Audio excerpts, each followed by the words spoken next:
मेवात में शेख मूसा दरगाह का क्या है इतिहास, चलिए आपको बताते हैं। बता दें कि हजरत शेख मूसा ख्वाजा निज़ामुद्दीन औलिया के खलीफा थे।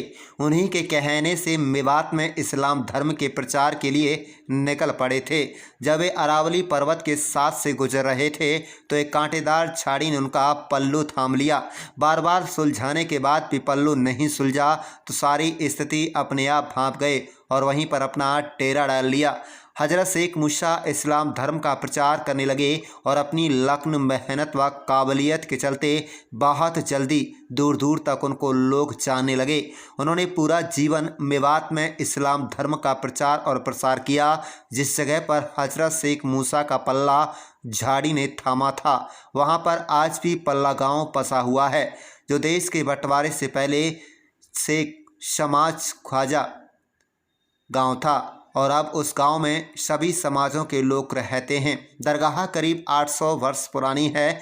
इसके मुख्य द्वार पर बनी 2 ऊंची विशाल मीनारें हैं, जिनमें से आज भी एक मीनार को हिलाने के बाद दूसरी मीनार चंद सेकंड बाद स्वयं हिलने लगती है, जो करीब 800 वर्ष बाद भी दर्शकों को एक पहेली बनी हुई है।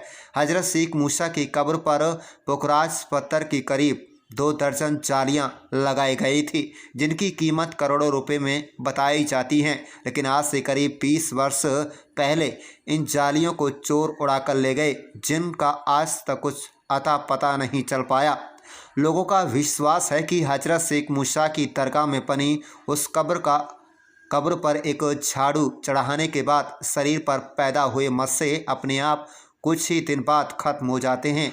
आज़ादी से पहले यहाँ पर उनकी याद में उर्स मेले का आयोजन भी किया जाता था, जो 1997 के बाद से बंद हो गया। नूह के जाने माने मौलाना नियाज मोहम्मद साहब ने 1956 में दरगाह में नमाज पढ़ाने व अजान देने के लिए एक इमाम रखा, जो बदस्तूर चला रहा है और हजरत ख्वाजा शेख मूसा की दरगाह बगैर देखरेख करता है। केंद्र व राज्य सरकार से लेकर प्रशासन ने इस दरगाह की कोई सुध नहीं ली है। शेख मूसा साहब का ताल्लुक दिल्ली से था और उनके वालिद शमसुद्दीन इसाक साहब बहुत बड़े आलिम थे और हजरत औलिया निज़ामुद्दीन बाबा फरीदगंज के ये चेले रहे हैं। उनसे तो उनका ताल्लुक रहा है गद्दी नशीन से। और यहाँ बहुत छोटी उम्र में उनको मजहबी और धर्म के प्रचार के लिए उनको भेजा गया था। यहाँ आकर कोई उनका पल्ला अटक गया था, कोई ऐसी घटना हुई कि यहाँ पर उनका मजार बनाया गया और उनका जो मजार है उसकी खूबसूरती ये रही है कि जो इल्म जिसका ताल्लुक दिल से रहता है, ताल्लुक असर रहता है दिल पर, वो उनकी तासीर देखी गई थी। और जो मजार मस्जिद बने थे उनमें जो एक मीनार को हिलाए तो दूसरी मीनारें, तो उस वक्त की इस तरह की कारीगरी या इल्मी सोच ये बहुत बड़ी बात है, ऐतिहासिक उसको बनाती है। तो शेख मूसा एक बहुत बड़े आलिम दीन और मजहब के बहुत बड़े रहनुमाओं में उनकी गिनती होती है और हमारे लिए फक्र की बात है कि वो नूह के पल्ला गांव में उनका मजार है और आज उसकी हालत बहुत ठीक नहीं है और वो भी आर्कियोलॉजी आसार कदीमा में आता है।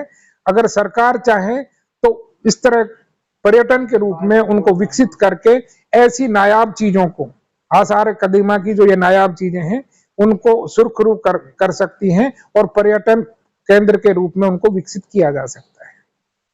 शेख मूसा की एक दरगाह भी है। हमारे मेवात में हिंदू मुस्लिम दोनों आबादियों में उसका एक अपना महत्व है। जिस किसी को मुस्से वगैरह हो जाते हैं, लोग वहाँ पर आस्था के अनुसार जाते हैं और लोगों को आराम भी मिलता है। यदि इन दोनों ही स्थलों को पर्यटन स्थल में तब्दील कर दिया जाएगा तो हिंदू और मुस्लिम दोनों आबादियों में आपस में भाईचारा भी बढ़ेगा और ये दोनों समाज के लिए ठीक रहेगा। दोनों ही समाज के लोग एक दूसरे के वहाँ पर जाएंगे, इससे प्यार पैदा होगा। और उस मंदिर के पास में जो पर्वत श्रृंखला है उस पर विभिन्न जड़ी बूटियाँ हैं जो प्रचुर मात्रा में है। जब पानी वहाँ से बहकर आता है पहाड़ों से, तो जड़ी बूटियों से उपचारित होकर वो पानी विभिन्न रोगों में काम आता है। तो यदि वहाँ की छटा देखी जाए तो बहुत ही अच्छी है, किसी भी पर्यटन स्थल से कम नहीं है। लोग बाग जो मंसूरी और उधर जाते हैं, यदि वो यहाँ पर भी आएंगे तो उनको लगेगा कि मेवात के छोटे से एक नूह नाम के कस्बे में स्थित यह पर्यटन स्थल हमें मंसूरी और शिमला वगैरह का मज़ा दे सकता है। तो मैं सरकार से आग्रह करूँगा कि दोनों को ही अपने उसमें विकसित किया जाए।